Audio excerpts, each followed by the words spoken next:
जी नाज़रीन, अवां खे आगाह कई पिया। वॾो वज़ीर मादली शाह सिंध जे बरसात इलाइक़नि जे दौरे ऐं इमदादी कार्रवाइनि जे जाइज़े वठण लाइ मली नदी जो दौरो करण पार ठठो पहुची वियो आहे।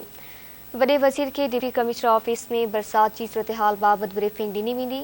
वॾो वज़ीर पहिरीं मरहले में अॼु ठठो सिजावल बदीन टंडो मामद खान टंडो अलहियार ऐं हैदराबाद जो दौरो कंदो। वॾे वज़ीर मादली शाह खे बरसात सबबि थियल नुक़साननि ऐं इमदादी कमनि जे हवाले सां ब्रीफिंग ॾिनी वेंदी। छठो माने जा वधीक तफ़सील मालूम कंदासीं रहमतुल्लाह छठो खां। जी रहमतुल्लाह, आगाह कजो।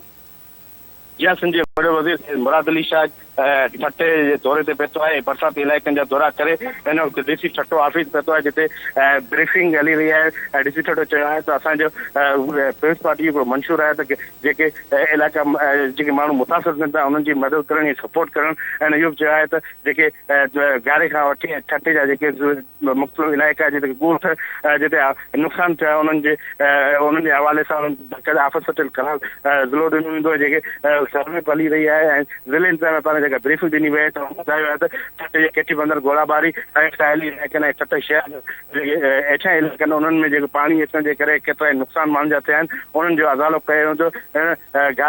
गगर फट खां वेंदे ठटे शहर ताईं जेके मुख़्तलिफ़ हंधनि ते दौरो करे जिते पाणी बीठल आहे उते फौरी तौर ते पाणी कढाइण जी चयो आहे। इन सां गॾोगॾु मुराद शाह गॾु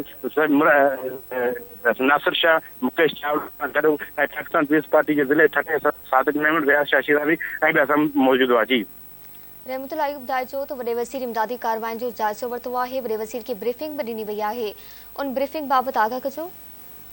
जी बिल्कुलु। सीएम सिंध गारे ते उते बीह करे जिते पाणी बीठल हुआ ऐं मुख़्तलिफ़ रस्ता जेके लंघ बंदि हुआ उते फौरी तौर ते कार्रवाई करे ऐं पाणी निकाल करण जो हिदायतूं ॾिनियूं आहिनि। इहो बि चयो आहे त जेके हिन वक़्तु ताईं जेके नुक़सान थिया आहिनि ऐं हितां जे जेके केटी बंदर खारो थियण जेके माण्हू परेशान हुआ उन्हनि खे महफ़ूज़ हंधनि ते शिफ्ट कयो वियो आहे। इहो बि चयो वियो आहे त जेके जिन माण्हुनि जा घर जेके बि नुक़सान थिया आहिनि उन्हनि खे उनजो हवालो कयो वेंदो। इहो ॿुधाइजो त वॾे वज़ीर मुतासिरीन जे हवाले सां कोई पैकेज जो ऐलान कयो आहे? हिन वक़्तु ताईं जेके अंदरि ब्रीफिंग दौरान इहो पतो पियो आहे त जेके जिन जा नुक़सान थियो आहे उन्हनि जो ज़ाहिरी तौर ते अञा ताईं को अहिड़े ऐलान त न कयो वियो ऐं ब्रीफिंग ते हिन वक़्तु सीएम ॻाल्हि ॿोल हले पई। हिन खां पोइ वरी ख़बर पवंदी उन दौरान हिन ऐलान कहिड़ो कयो आहे ऐं बाद में पतो पवंदो। जी ठीकु आहे, वॾी महिरबानी रहमतुल्लाह छठो तफ़सीलनि जे लाइ। जी नाज़रीन, अवां खे आगाह कयूं पिया। वॾो वज़ीर मादली शाह सिंध जे बरसात इलाइक़नि जे दौरे ऐं इमदादी कार्रवाइनि जे जाइज़े वठण लाइ मली नदी जो दौरो करण बाद ठठो पहुची वियो आहे। वॾे वज़ीर खे डिप्टी कमिश्नर ऑफिस में बरसात जी सूरतहाल बाबति ब्रीफिंग ॾिनी पई वञे।